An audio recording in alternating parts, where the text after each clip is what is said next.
beginning. And as you can see guys, wala akong partner, di ba? From our previous episodes, my partner is Kenji. But because of that, meron na siyang new beginning na kailangan niyang gawin. And in connection with the new beginning, with my new partner, I would like to introduce to you Midshipman Dominic San Pascual. Let's give him a round of applause. Woo! Wow! So, let me share a few things about myself. No, I am Midshipman Dominic Joseph G. San Pascual. I am previously the Vice President of AIM Sining Maritimo, one of the institutional organizations here in our institution. And I am currently the newly elected Treasurer of the Student Council Academic Year 2023 and 2024. Wow. Welcome, Dominic, Yes, no, thank you sa sa ating mag-welcome sa akin Compass. dito. Yan. Siyempre, bago tayo magtuloy-tuloy, this is AIM's Live Season 4, Episode 50.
Bagong partner na si Dominic. Siyempre, gusto ko tanongin si Dominic, no? Anong Yes. feeling na ikaw na ngayon ang ating host? Actually excited and a bit nervous talaga kasi ayun nga, iba yung chemistry nila ni Ken and iba yung sana magustuhan ng viewers yung tandem namin ni Kakay, di ba? Ayun.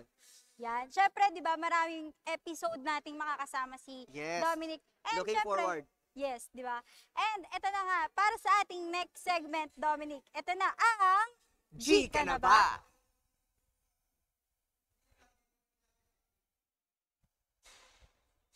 So, ayun na nga, Dominic, no? From our previous live kasi, I am not present. So, merong nag-switch sa akin, which is one of the member also of the Compass, which is si Sir Nate. Yes. So, si Ken and si Sir Nate yung naging host doon. And sino yung guest nila?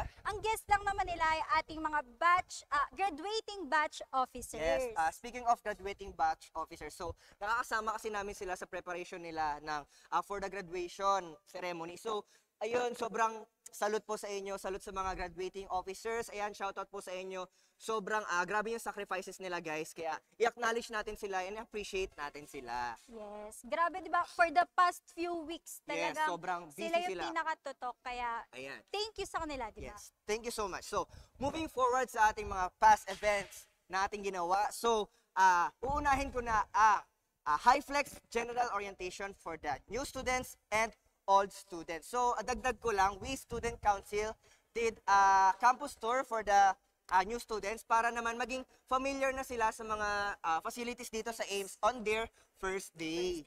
Yes. Siyempre, di ba? And para hindi na sila ganong maligaw kung Yes. saan ba yung ganto, yung ganyan. Di ba? Which is a good thing. Kaya thank you, no, sa help ng Student Council. Yes. And moving forward, no, one of our department, which is the School of Heritage Education, is cooking something talaga. Together with the Asian Institute of Maritime Studies with the collaboration of University of Malaya. So, baka hindi nyo po alam or hindi kayo familiar what is University of Malaya. This is a university at Malaysia. Wow, grabe na Okay. yung mga connections ng ating institution, di ba? Yes, grabe. Pang-international na talaga yung mga talent 'di ba, ng bawat isa sa atin. So, up next, isa ang ating institution sa sponsors ng Coriolab 2023 in the round was made na darganapin this August 19 and 20 sa Tanghalang Ignacio Jimenez Cultural Center of the Philippines. Diba, CCP? Grabe yung mga collaborations natin. Grabe yung nagaganap. Yes. And moving forward, syempre we would like to congratulate our very Grabe own, yung achievement. diba? Grabe po. Dahil we would like to congratulate our new psychometricians, Yes. Miss Patricia Camille Hasmin and Ma'am Dayan Makilang from passing their psychometrician licensure examination last August 2. Kaya Ayan. naman, Kaya naman, congrats mga ka-peer kada. kadas. So, shoutout sa mga nanonood ng mga peer facilitators dyan. So, balitang sports naman tayo. Nagpagitang gilas muli ang ating volleyball team dahil both Ames Blue Sharks and Lady Sharks ay pasok sa playoffs ng NCRAA 2023 dahil sa kanilang panalo against DLSU Dasmariñas Cavite noong August 15, 2023. And Dominica, to connection with the Lady Spikers last August 15, 2023, sila po ay itinanghal or nagkaroon na po sila ng bronze medal Yes, for the congratulations. NCRAA season 2023. Kaya naman, Congratulations, congratulations Blue Sharks! Pero syempre, Dominic, no, bago tayo magtuloy-tuloy sa ating mga next segment, like what I've said earlier, this is a new beginning of everyone. For Dominic, this is his new beginning Yes, as a new host, and also to Ken and to his fellow graduates, no? Kaya naman, congratulations po sa lahat Congratulations po sa ng inyo lahat. nagsipagtapos noong And good August luck sa 14. panibagong journey. Yes, di ba? Parang it's a new venture to them Yes. para sa kanilang bagong tatahakin na landas. And ano nga ba ang pangalan ng batch nila, Dominic? Sila lamang ang Sinagbagsik Batch 2023. Yes, kaya naman congratulations po ulit. Pero syempre, Dom, di ba, in regarding with that graduation, nandoon ka, baka Yes. pwede mo kami bigyan ng konting kwento. Ayan. So again, as part of the Student Council, Academic Year 2023-2024, we assisted the graduating batch officers para naman hindi sila mahirapan sa workload dahil araw na nila yon, graduation na nila yon. So, explain ko na lang siguro kung ano yung na-feel ko that time. Siguro nainggit ako or parang na-overwhelm ako na inisip ko kung ano ba yung feeling ng ikaw na yung sumampa dun sa stage na kapag pangalan mo na yung tinatawag dun sa stage. Kaya, ayun, hope moving forward na makita natin yung PICC stage next school year. Kaya naman, see you PICC, di ba? Yes, di ba? Parang tayo naman sa susunod, Time naman di ba? natin. Kanya-kanyang time lang yan. And as you can see po, no, sa ating screen ay may ifina-flash, no, na kaunting pahapyaw sa ating naganap na graduation. And di ba ang sarap kasi kapag binabanggit yung mga pangalan, nandun yung mga achievements mo Yes. and also your organizations. And moving forward, Dominic, dahil dito sa segment na to, ito yung sinasabi ni Kenji before na pinupuntahan namin ang bawat sulok talaga Yes. ng ating institution. And now, for this segment, this is Where we at?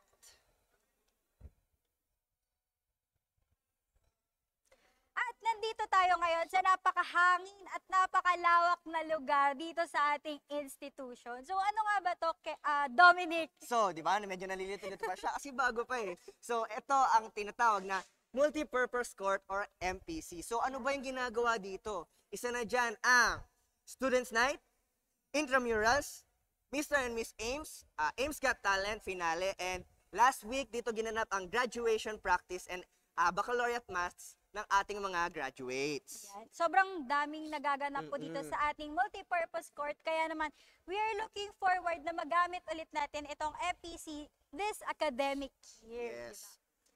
And syempre, hindi na natin papahabain pa ang ating segment na ito dahil magtutungo na tayo sa kung saan talagang inaabangan ng mga viewers. Yes. Dahil dito, gumagana ang kanilang brain cells at sila ay Ito rin talaga nananalo pa. inaabangan ko eh. Ngayon, hindi na Oh, pwede. hindi na pwede. At ito na ang Guess to win!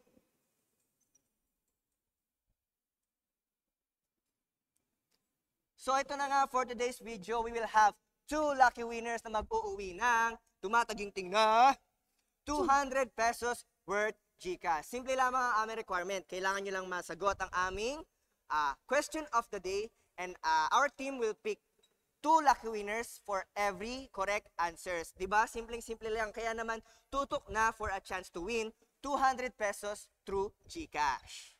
Yan, tama ka dyan, Dominic. And for our mechanics, para po maging valid ang inyong pagsagot, kailangan nyo pong ilagay ang inyong sagot, aming team's name, student number, and our hashtag of the day, hashtag Experience Ames.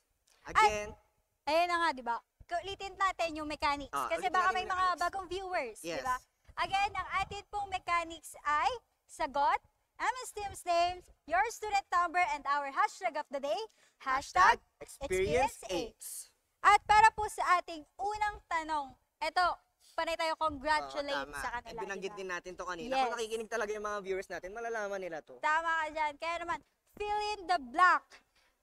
Batch blank graduates. Again, batch blank graduates. So, Ayan. ayan, sagot-sagot na tayo. Malay mo, kayo na may chance na magkaroon ng 200 pesos worth GCash. So, partner, habang hinihintay natin yung mga sagot ng ating mga viewers, dumako muna tayo sa kaabang-abang na segment ng ating mga viewers. Ito na ang Ginalingan, baka Ames yan!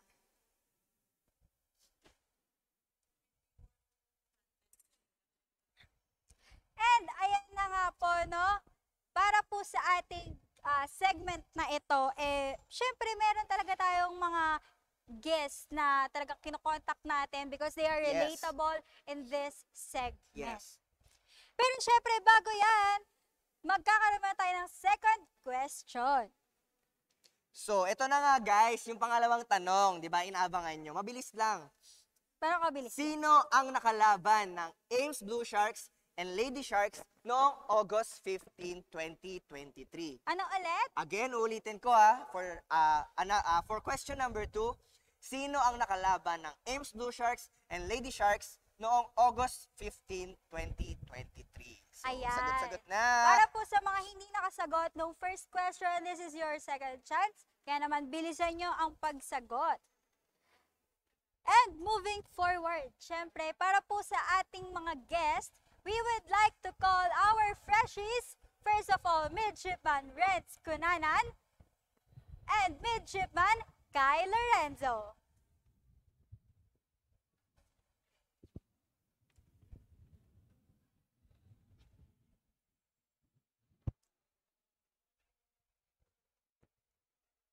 Ayan. So, syempre, di ba, every segment talaga, talagang pinaglalaanan po namin ng oras and syempre, Yes. para po makahanap ng mga guests. So, bago natin sila bigyan ng question, di ba, kindly introduce yourself, guys. Hello guys, my name is Renz Patrick Cunanan. Hello guys, I am Kai Castillo. May I ask your courses? I'm from BSMT po. And I'm also from BSMT. Okay, okay. Ayan, mga kapitan in the future. Yes, captains or officials in the future. So, syempre hindi na natin papatagalin pa. So guys, just express yourself lang sa mga itatanong namin kasi, di ba, malay nyo, meron din kayong question sa amin. Di ba?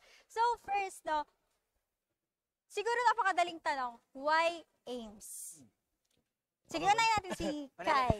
For me, Ay, si Lorenzo. Si Renz. Yan.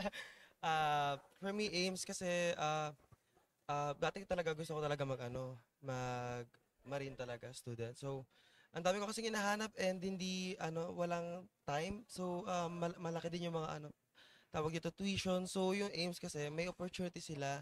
Like merong mga ino-offer like discounts sa mga honor students. Kaya pinili ko tong Ames. Ikaw naman. Same po. Nag-grant po ako ng scholarship dito and also the facilities, ang habol ko po, sobrang ganda. Makakasabay po tayo dun sa mga international, sa mga standards po ng mga ibang kumpanya. Siyempre, di ba yung technology dito sa Ames, sobrang solid. Well, tama sila dun sa may discount, no? Kasi Oo. nagkaroon tayo ng period na kung saan may 30% discount yung mga freshies natin. Tama. Kasi kapag achiever ka, you have a chance to have a different percentage of scholarships. Kaya naman, di ba, tamang-tamang pinili nila yung Ames. So, for the next question, who introduced you the institution? Sige, siya Sige, naman. siya naman mauna. Ako naman, talagang mabusisi ako sa pagtitingin ng mga schools. Ako lang nakadiscover nitong AIM since medyo may kalayuan sa bahay ko, pero pinursu ko kasi sobrang ganda ng offer nila. Nakatanggap kasi ako ng scholarship. Oh, di ba? Kung, if you don't mind, from where ka, parang gaano kalayo from here? Siguro po mga 3 po yung sinasakyan ko. Oh. Pero I think that will be all worth it naman. Yes po. And Ikaw? for me naman, ang nag-introduce sa akin ng Ames talaga. Actually, hindi ko talaga siya alam nung una. Oh. Pero meron kasi akong sabi ng friend ko, yung kalasa ko siya dati before. Na si Alexia, hi. Kung nanonood. Siya yung nag-refer sa akin kasi yung tito niya is from dito din. Graduate. So Okay. sabi niya, try mo dito kasi diba gusto mo mag-marine, try mo. So tinry ko. Yun, Okay. nakakuha ko ng scholarship din. Thank you sa friend niya, no? Tingin sa friend Kasi, niya, diba? From ayun yung tips lang yun, tips lang yun. And Oo, then, diba? you're here na with Yes. scholarship, di ba? Yes. Thankful So, ako. Dom, bago tayo tungo sa last question natin, ikaw, sino nag-introduce sa'yo ng... Sa akin, ang nag-introduce sa akin sa Ames is one of our seniors. Shout out kay Yul Abuda, one of my friend from Senior citizen? Senior. Ay! Senior here in Ames. Senior. Yul Abuda, one of my friend din sa aming Yes. previous school. Magkakilala na kami before pa, like sobrang close talaga. And siya yung unang-una talaga. Gustong-gusto niya magmarino. Ako kasi hindi ko first choice talaga ang marine. And there's one time na nakanood ako ng video about buhay ng isang marino. And ayun na, doon ako naging simulang na humaling sa pagiging marino. And sobrang naging curious ako sa kanya. So, ayun, inintroduce sa akin ni Yul itong institution. And ayun, napasok din ako sa mga organizations. And ayun, Ayun. here am I, Wow. in front of you guys. Wow! The one and only. Yes. So, ayun na. Moving forward Sa sa ating ating last last question. Siya naman ulit ang susunod. Oo. So, what is your expectations here at our institution? Siguro, expectations ko Lapit niya yung dito. mic. Siguro expectations ko dito is marami Kasi, first of all nga, hindi ko talaga siya alam nung una, di ba? So, ngayon pa lang, pagka enrolled ko, ang dami na agad nangyari, ang dami na agad na offer sa akin, ganito, ganyan. And tinatry ko siya libutin yung lugar dito. Actually, malaki din yung school. So, ayun, expectation ko dito siguro magiging maganda naman talaga yung maganda yung pag-aaral dito. And naririnig ko rin sabi ng iba, mga nakakausap ko. Kasi actually, yung mga nagkaibigan din ako mga dito na galing. So, magiging maganda daw yung pag-aaral dito. Yes. Yung quality yung Yes, ng education. quality Ayun. Quality of education. Sa akin naman, siguro, na-discover ko rin siya sa YouTube. So, nakakita ko ng mga exciting events, ganun. Gusto kong mag-participate sa ganun in the future po sana. Sana kung meron. Yes. Ayun yung ina-expect ko para ma-enhance ko pa yung skills ko. Yes. So, ayun. Grabe yung mga answers nila, no? And syempre, yung institution natin, talaga nag-open sila ng mga platforms kung Yes. saan showcase sa mga students yung Kung talent. saan mo gusto mag-excel. Yes, Yan, kaya yun. meron tayong iba't ibang organizations. Yes. Kaya nga, kami, as your seniors, we have some tips din sa inyo. And sa mga coming freshies namin na, ayun nga, explore. Pumunta ka sa hindi mo comfort zone. Kasi doon mo malalaman yung capacity mo, kung gaano ka talaga kagaling, or kung saan mo ma-express yung your true self, kumbaga. Yes, Yan. tama ka dyan. Ano ka ulit dito, Dom? Host and siguro, na rin, advisor. Hoy! Patingin naman ng dance moves kasi Uy. siya po ay isang Ayan, so, dancer. ako hindi nyo natatanong, i-share ko na rin. I am a member, ayun nga, officer ako ng MC Ning Maritimo. I can both sing and act and dance. So, hindi naman sa magmamalaki. hindi sa Pasample. magmamaya. No. I know. Not Ayan, now. so, sila yung highlight natin dito. Yes. Dapat sila yung kinaan. Yes, So, tama ka. ayan, baka naman may mga shoutout kayo. Di ba may gusto kang shoutout kanina? Yung friend Ayun, mo? yung friend ko si Alexia, kahit ako nanonood ka, shoutout sa'yo. Sana masarap pagkain mo. Hindi mamaya. siya dito nag-aaral. Hindi siya- Actually, hindi. Taga-ano siya ngayon. Pati sa Pigeon School. May branding yun. Hindi, wala na. Wala naman. Okay lang. Taga-ano siya kasi ngayon. Pinalad siya, UP. Oh, okay, wow. Congrats sa friend niya. Congrats Ikaw, sa'yo. baka may gusto ka rin Sa akin naman, siguro sa mga klase ko sa B11. Yan, grabe. Magkakakilala na agad sila, no? 11B5. 11B5. So, Ay, ako din pala, shoutout ko rin yung mga taga-ano, A5. Ayan. 11A5. Ayan, Grabe. 11A5. 11. Ako kasi nung first year ako, wala akong kakilala dito sa IMS. Sila Ako magkakakilala na din. sila. And, ayan. Good yan na nagkakaroon na kayo ng mga Yes. banding agad. Kaya naman, syempre, no, Once again, thank you to our guest na kung saan nagbigay ng insights for our institution and sana Yes. ma-enjoy nyo yung pagpili sa ating And institution. so looking forward kami sa good experiences nyo dito sa ating institution. So see you around.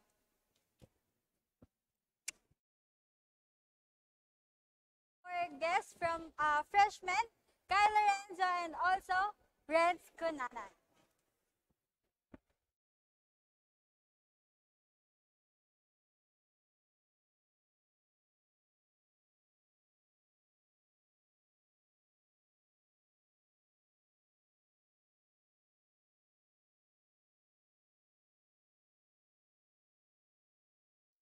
Para naman sa ating next episode, ito ang The Latest. So,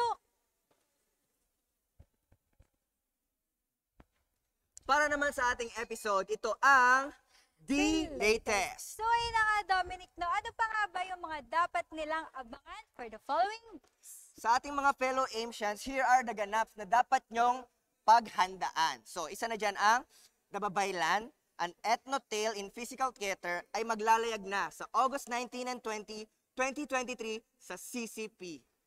And together with that, meron din po tayo na Choreolab 2023 in the round was made. Ito po ay gaganapin rin sa August 19 until 20 sa Tanghalang Ignacio Jimenez ng Cultural Center of the Philippines. And syempre, yung mga yung matagal na nating hinihintay, yung ang ating pagbabalik-aral. So, iyan, abangan na natin yung pagbabalik-aral natin sa August 22, 2023. Kaya naman, see you, Aimsians! Ayan. So, sa mga freshies natin, Yes. no, and syempre sa mga old students, galingan po natin, lalo na sa mga graduating Oh, din. yes. Kaya naman, good luck sa ating lahat. And now, we're about to end. Kaya naman, maraming salamat sa mga nakasama namin ngayong hapon. And thank you to all of our viewers online. And para sa ating mga winners, to claim your prize, our associate, Miss Francine Arenas, will DM you directly sa iyong MS Teams para maklaim ang iyong prize. Kaya naman, please follow our social media pages. We have AIMS official Facebook page, AIMS Student Council, the Baywatch Facebook page, Twitter, Instagram, and YouTube. So all the links are listed below, so don't forget to follow, like, and subscribe for more updates. And this is Dominic San Pascual, And I'm Cassandra Yvonne Ortega, ready to serve Aimsians Aimsians all our hearts. Tandaan, your journey begins here. Samahan nyo kaming muli. And And let's let's #experience Ames. Pero bago po tayo tuluyan na magtapos sa hapon na ito, because this is our finale episode, we would like to shout out this CESD at syempre, sa likod po ng Compass or sa likod po ng ating pagla-live, I would like to give Yes. credit and to call our staffs. First of all, our circulation manager, Irish Ray Santiago. On our technical director, we have PLA Custodio, and together with her is Jess Villanueva. And may we call it again for the videographer, we have Jesper Terry Espares, and our advisor, the one and only. And also, one of our videographer is here. And our advisor, our advisor, Miss Miami Ebile. Let's give them a round of applause. So here we are, guys. And we are still waiting one of our associate po, Ma'am Francine Arenas. Hindi titigil palakpak hanggat wala si mama. And once again, we are the Compass. Until next time. See you guys for more episodes.